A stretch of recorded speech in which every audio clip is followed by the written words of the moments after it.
Now don't expect to get the intake screws out anytime soon without an impact driver.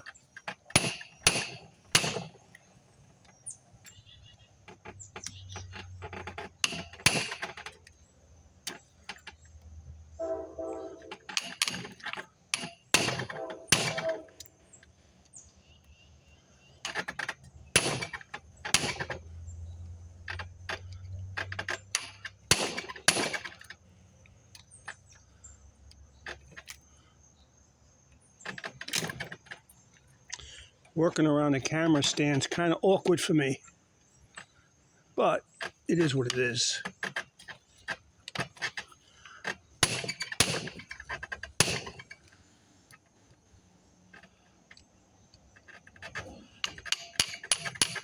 Get in there, get in there.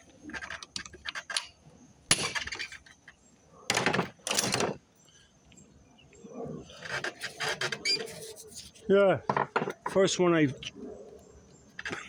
go to use a screwdriver on, I didn't break loose.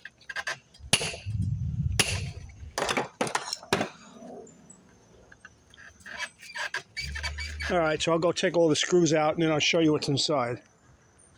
Well, here we go. I got all the screws out. This one was stubborn in the middle. But most time I get all these out, I've never broke one of these screws yet, and I don't want to brag about it because the next motor I'll work on, I'll break one. So here we go.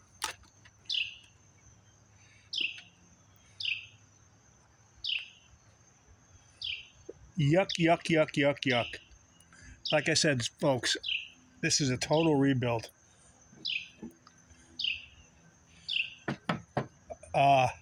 Years and years of accumulation. Originally from the salt water, just destroyed all this. I just want you to see that even as bad as this looks, I keep repeating this throughout a lot of my videos, this will clean up really nice. If the aluminum's not too pitted, if it is, then you got to change the plate. But the reed valves themselves, they're brass and they polish up like new. And all this, even the valves here, pressure valves can be cleaned up like new. So I'm going to get rid of all this stuff.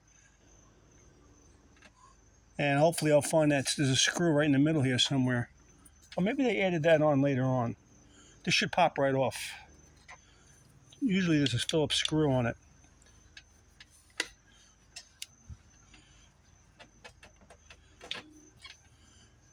All right, let me pop that off. Clean that junk off first, and I'll pop off the plate. So here's all the stuff I scraped off. I removed from the top of the plates. And there was a screw here. And I had to heat the heck out of it. With the impact driver. I used two impact drivers. One with a finer blade. For, you know, screws like this. Small screws. And then I got the big one here. But I got it loose. Not uncommon when they're this badly damaged from salt water.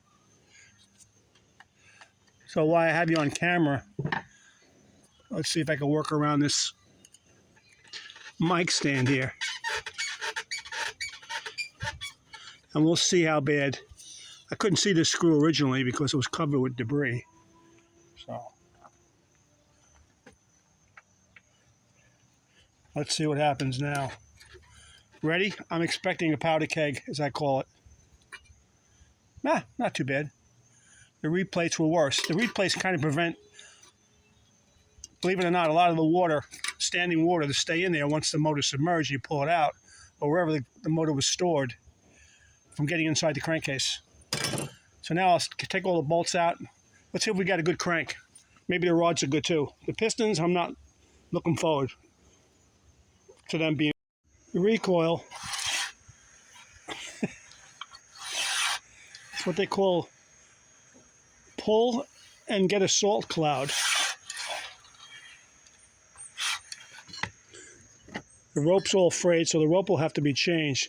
But just to get it quickly so it retracts, very simple.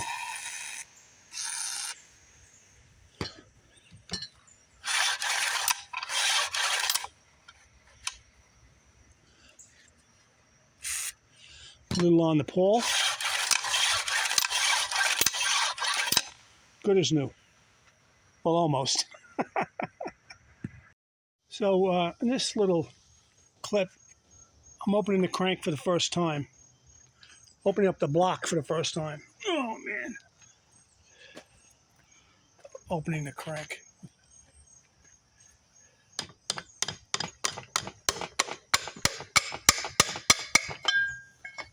Now, I'm not expecting much. Again, I'm used to it. Not good. Not good. I'll disassemble the whole thing, take the whole motor completely apart, and we'll see where we are from there. But as it stands now, well, there's no rust here on this bearing. We'll see. I'm pretty sure the crank is shot. Well, let's blow this stuff away. We've been through this before. I'm trying to be optimistic here.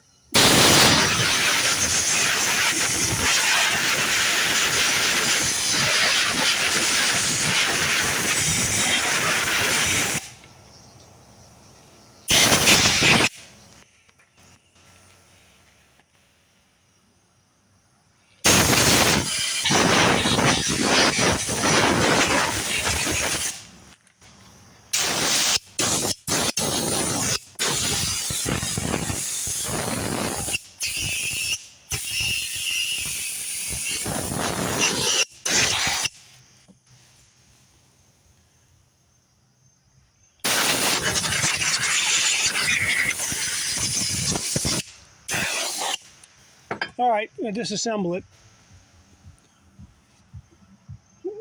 Don't know until you open this thing up. You know, take all the caps off and look at the crank. We'll see. Just wanted you to see this. Somebody put a hex bolt in here, and instead of the proper cap screw. First time I've seen that. Unbelievable. Really something else. Well, here I'm pressing out the pistons with my special tombstone tools I made. Number 2's coming out nice and easy. I had to set up the height of the table, which I always do anyway. I had to go down one hole, actually. Let's see if I can get this one out all the way. Next to nothing.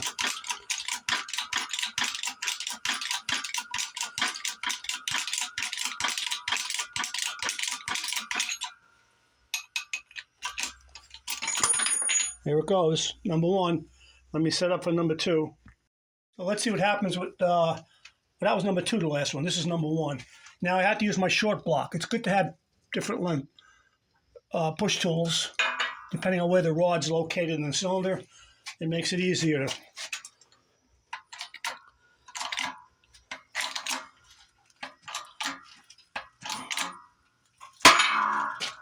Now this is a tight one. This is usually how they are.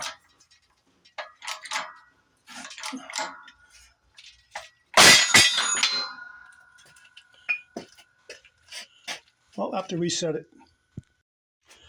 Here's the final few inches.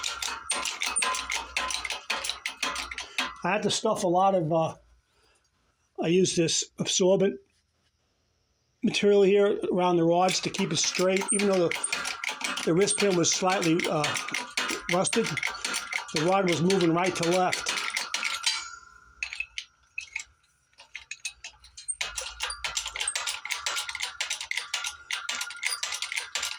$12 ton just barely got this guy out, but it did.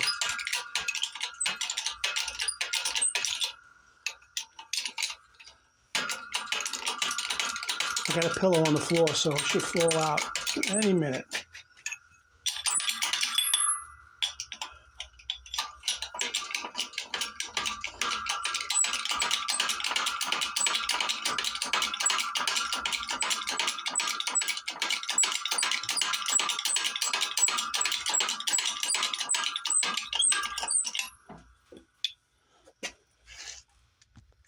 So the wadding was just holding the piston in.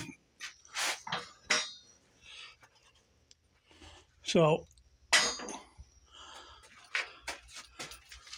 I have to kind of work it out to get that piston rod to come all the way through. We'll see. So this one, it was a mother bear to get out. Bent the rod too, so the rod's shot. It was shot anyway in the journal. It was all corroded. So, and all the rings are stuck on this piston, which was number 1. And number 2, some of them aren't stuck, so I might be able to get some of these rings off. So we're looking at, a couple of rods and possibly a crank. The crank I started to clean up, so it doesn't look too bad. We'll see. I'm going to move on. All right, to the next clip. Well, in this little clip, I'm pressing the wrist pin out. I pressed the pistons out yesterday, and I bent the rod. I don't really care because I'm glad I got the piston out. Also, I'll replace the rod. So I have a little tool I made here years ago. Turn it on a lathe. It's got a little shoulder on it. It fits the wrist pin just right. This one's really in there too, so.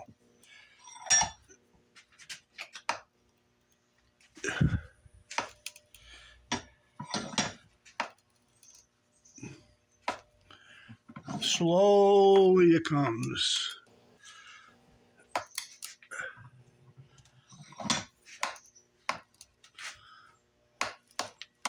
Now, if you didn't have this block and this tool, it'd be a pain in the neck to do this, really. Okay, I think as far as I can go.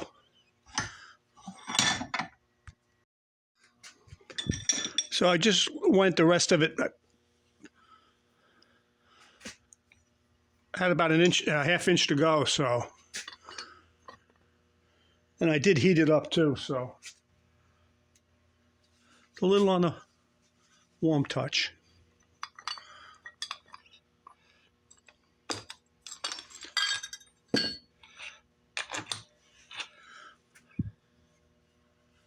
This is the tool I made.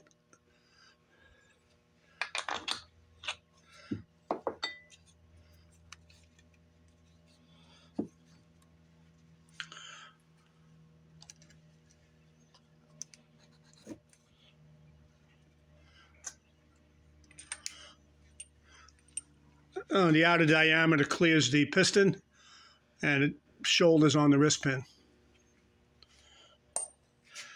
I was messing around with the crank. I cleaned up a little bit, but I'm going to change the crank. I could use this one if I had to. It's not, if this was like the last crank on the planet, I could use it, but I'll change it. And I was trying to free the top bearing, and it shattered. What I basically do is just heat it up, because these have metal cages inside it. I think the later ones were plastic. So you can heat them up to a certain degree, and you take a large vice grip with the curved jaws, and you can work it back and forth. So I started to work it back and forth, and all of a sudden it just split and cracked. Everything went flying, all the bearings. But I'll replace that too. I have another one right here. Again, it pays to be a hoarder. Just got done putting in the piston. What I end up doing is replacing the piston and rod, because I bent the rod pressing the piston out. It was really, really stuck in there, and the tool slipped. So I changed the rod and the piston. I end up using 2 new rings on each piston on the top and 1 used ring on the bottom, just to cut corners. It's not all about just making this thing brand new again. It's making it so it'll run decent and have good compression. So I don't use a ring compressor. Some of my viewers said to me, why don't you just go get a compression tool, piston ring tool. I have one, but I like to do it by hand because of the pins, just from experience. I use a screwdriver. I coat everything with oil. I rotate the rings. I set the gaps on the pins. I lay it in place, and I just go around with the screwdriver with pressure, and it goes right in. So that's how I pretty much do it. Been doing it like that for years. This way you do not break a ring from just, putting a ring compressor on there and tapping it. Those are great for car engines. They don't have pins. Outboards, I like doing them by hand, especially the small ones. The bigger outboards, years ago when I used to do the big guys, I used a ring compressor, but not on these.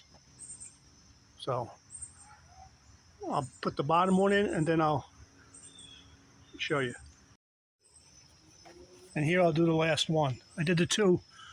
It took probably 3 seconds a piece. I just figured I'd show you on the last one. Push in on one side, I'm pushing down with my thumb. Push down that side.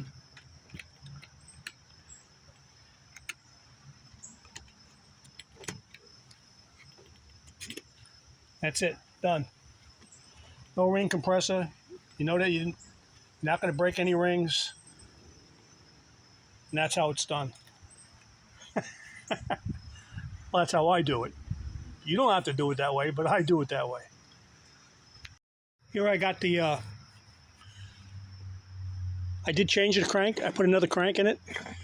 I could have used the original, but I decided to go with another one. And I did the reed plates, all cleaned up. Serviceable. Not pretty, but serviceable. I cleaned up the intake manifold and the cylinder head. And next I'm going to set the crank and close the block. Well, here I'm already set the crank. Number 2 is all in. All the needles are in, and I'm doing number 1 now. I just wanted to point out another little tip that a lot of people don't know about.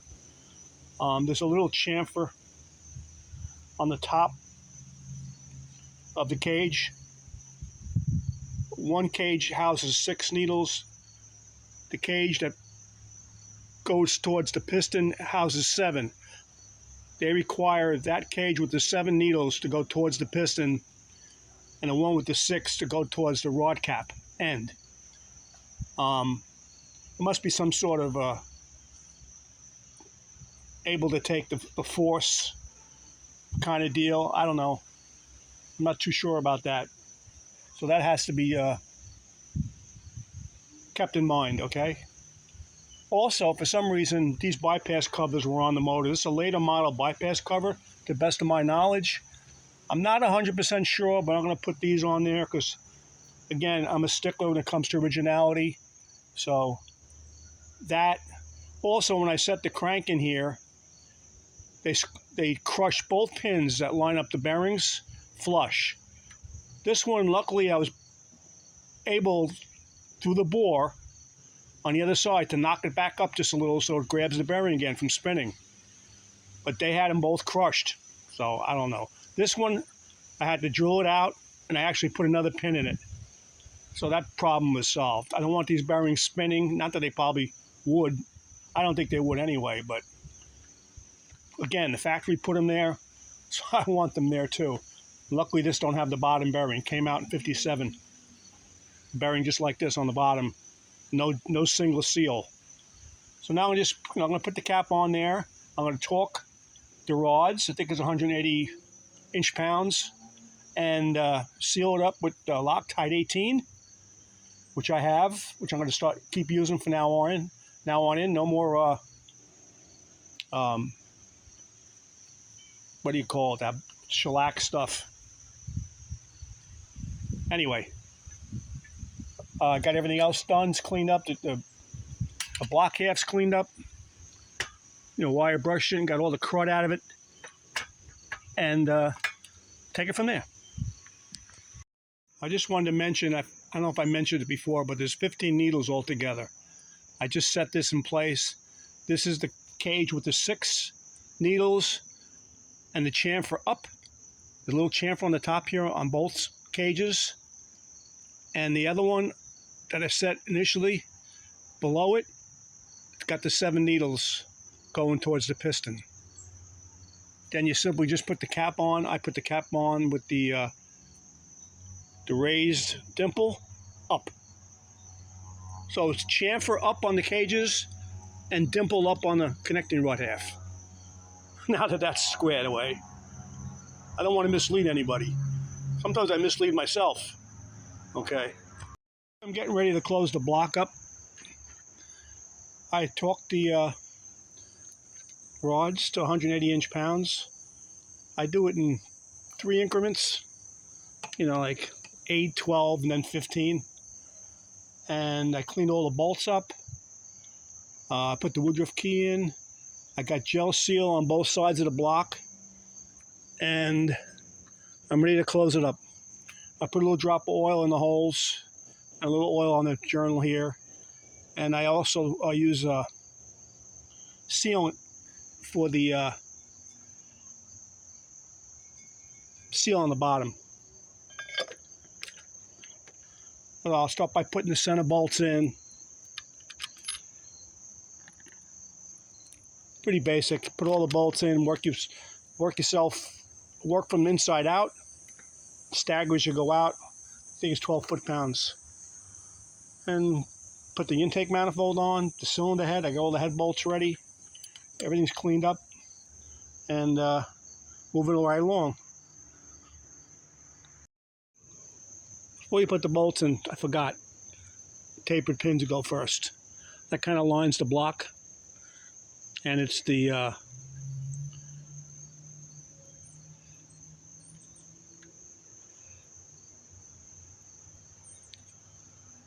metal block.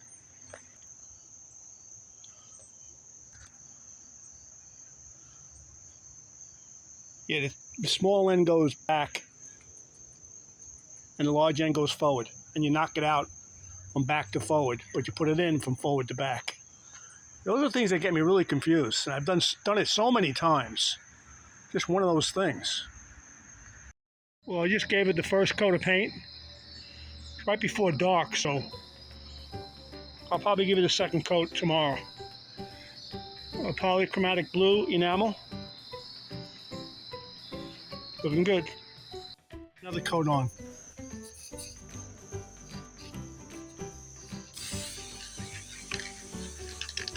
The first coat I did last night was right before dark, so I really couldn't see too well.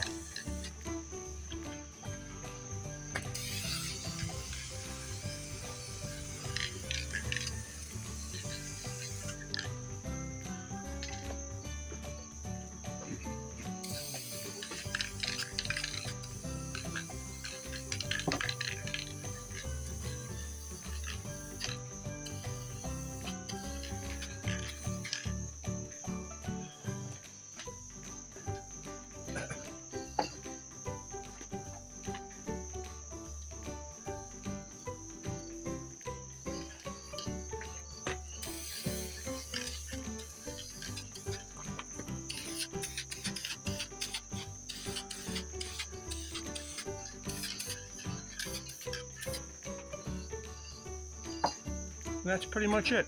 Coat number 2. Maybe a third, I'm not sure. Let's see how much it dulls out when it dries. A little degreasing. I use gasoline, even though it's not the best thing to use. I use it. Been doing it for years with car parts. I keep debating on buying a parts washer, but someday I'll get one. Someday. Because it was frozen, just like the last motor I did. 2 of the mounts were broke, so it had to pretty much come apart anyway.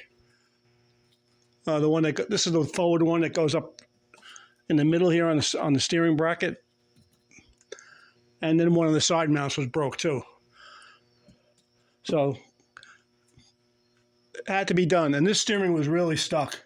I've been working it. I heated both ends like I do all the time, a good length amount of time, heating all the way around. I took the washer off, the nylon washer, and it just started to move.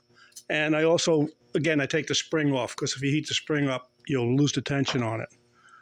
And steel wrench or pipe wrench works really good. It's just starting to move, so I can move it somewhat. So now I'm pounding it out. I've already hit it out probably about 1/8 of an inch, 1/4 of an inch. So I'm going to hit it some more. I'll see what happens. So I've been pounding it for a few minutes. Just starting to move. I took the washer, the fiber washer off of there, or the plastic washer, whatever it was, whatever it is. And it's good to pull the rubber out too if you can. And I put my bolt in here so I don't collapse it. And I use my trusty plastic sledge. Now this should drive it all the way out. It'll probably go flying. Let's see what happens. No problem. I was hitting for about 2 or 3 minutes off camera, so now she's all loose. Now I can take it apart and grease it real well, put it all back together. Most of the motors I have to do this because they've been in storage for so many years, and they just haven't been used. And I'm in a saltwater environment. Okay, so that's that. So after the pounding, got it all apart, worked up a little sweat, by the way. I'm not going to show you that part of it. But she's nice and free. Greased it all up. I put the rubber bushing in the bottom. I'm now going to put it all back together. So here I took the water pump apart. Like new. Amazingly enough. No wear on the blades at all, just a little memory curvature, but that's not a big deal. And the housing still got the plating on it, anodizing. So, problem was, somebody broke the 3 bolts, the 3 screws, and they drilled it out and it had nuts and bolts. So I managed to tap 2 of the 3 holes to 1024. I'm going to put 1024 screws in there and a nut and bolt here on this one, because this one, the hole is too large, and that's going to be the end of it. But again, sitting all these years, I mean, the impeller's like the rubber they used years ago. You can't beat the quality.